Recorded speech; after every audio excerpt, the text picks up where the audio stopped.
Festival voice channel में आप लोगों का स्वागत है। आज की कहानी है स्वर्ग की कहानी। अंत तक जरूर सुने। नारायण बहुत भोला लड़का था।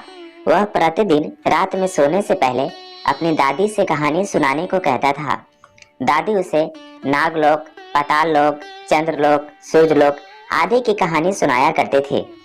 एक दिन दादी ने उसे स्वर्ग का वर्णन सुनाया। स्वर्ग का वर्णन इतना सुंदर था कि उसे सुनकर नारायण स्वर्ग देखने के लिए हट करने लगा।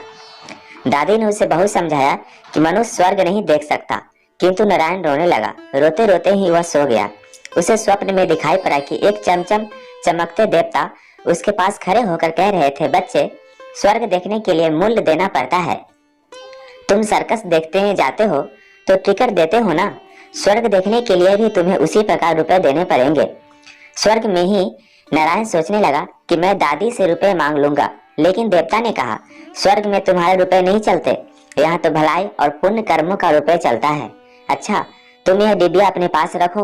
जब तुम कोई अच्छा काम करोगे तो इसमें 1 रुपया आ जाएगा, और जब कोई बुरा काम करोगे तो 1 रुपया इसमें से उड़ जाएगा।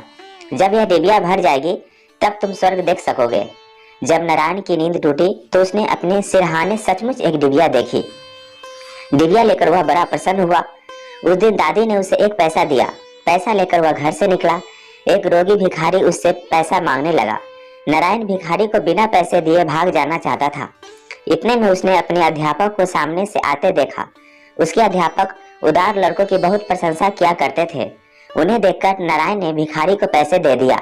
अध्यापक ने उसकी पीठ ठोकी और प्रशंसा की। घर लौटकर नारायण ने वह डिबिया खोली, किंतु वह खाली पड़ी थी।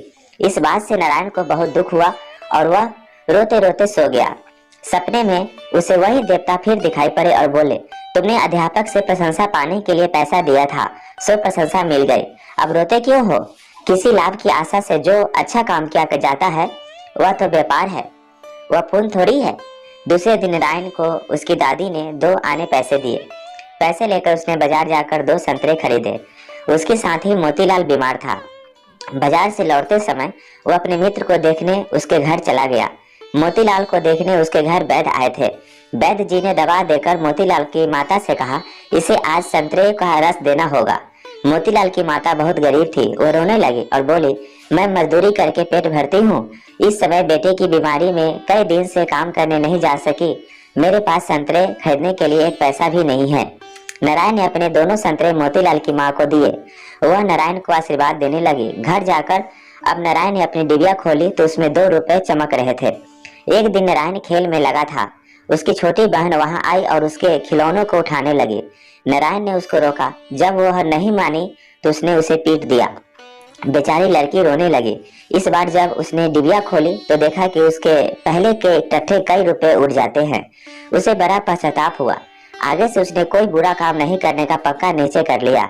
नारायण पहले रुपए के लोभ से अच्छा काम करता था। धीरे धीरे उसका स्वभाव ही अच्छा काम करने का हो गया। अच्छा काम करते करते उसकी डिबिया रुपये से भर गई। वह स्वर्ग देखने की आशा से प्रसन्न होता।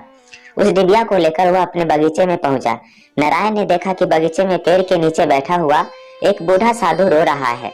वह दौड़ता हुआ साधु के पास गया और बोला, बाबा, आप क्यों रो रहे हैं? साधु बोला, बेटा, जैसी डिबिया तुम्हारे हाथ में है वैसे ही एक डिबिया मेरे पास थी।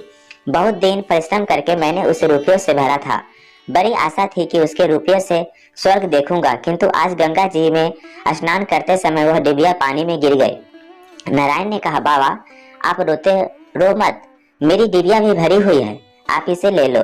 साधु बोला, तुमने इसे बड़े परिश्रम से भरा है, तुम्हें इसे देने से दुख होगा। नारायण ने कहा, मुझे दुख नहीं होगा बाबा, मैं तो लड़का हूँ, मुझे अभी पता नहीं कितने दिन जीना है। मैं तो कोई ऐसी कई डिबिया रुपए इकट्ठे कर सकता हूँ। आप बूढ़े हो गए हैं, आप जब दूसरी डिबिया पता नहीं भर पाओगे या नहीं, मेरी डिबिया ले लीजिए। साधु ने डिबिया लेकर नारायण के नेत्रों पर हाथ फेर दिया।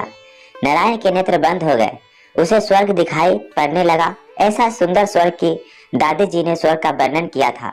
वह वर्णन तो स्वर्ग के एक कोने का भी ठीक वर्णन नहीं था। जब नारायण ने नेत्र खोला तो साधु के बदले स्वप्न में दिखाई पड़ने वाला वही देवता उसके सामने प्रत्यक्ष खड़ा था। देवता ने कहा, बेटा, जो लोग अच्छे काम करते हैं स्वर्ग उनको घर बन जाता है। तुम इसी प्रकार जीवन में भलाई करते रहोगे तो अंत में स्वर्ग में पहुंच जाओगे। देवता इतना कहकर वहीं अदृश्य हो गए। कहानी की शिक्षा है कि मनुष्य जैसा काम करता है वैसा उसका स्वभाव हो जाता है। जो बुरे काम करता है उसका स्वभाव बुरा हो जाता है, उसे फिर बुरा काम करने में ही आनंद आता है। जो अच्छा काम करता है उसका स्वभाव अच्छा हो जाता है, उसे बुरा काम करने की बात भी बहुत बुरी लगती है। कैसा लगा यह स्वर्ग की कहानी कमेंट करके जरूर बताएं और इस चैनल पे नए हैं तो कृपया इसे लाइक शेयर और सब्सक्राइब कर लीजिए। Thank you.